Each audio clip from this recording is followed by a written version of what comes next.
সকাল সকাল সকাল 11:30টায় চাউমিন দেখতে পাটা দর্শক বন্ধুরা, গরম গরম চাউমিন কিলা দুমা ওড়ে রোদ কিছু সেকেন্ডের ভিতরে শেষ করে নিলাম। ওইখানে ভাত বনে বড় তসলার মাছ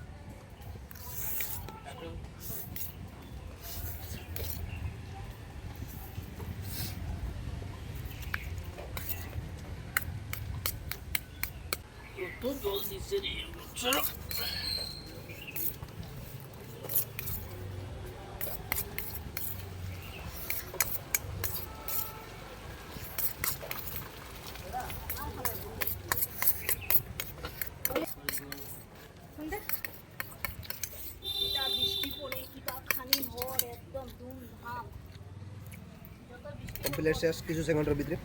দর্শক বন্ধুরা, আজকের ভিডিও এখানে শেষ। দেখাবেন নেক্সট কোনো ভিডিওতে। ভিডিওতে লাইক, কমেন্ট এবং শেয়ার করে যাবেন, ঠিক আছে?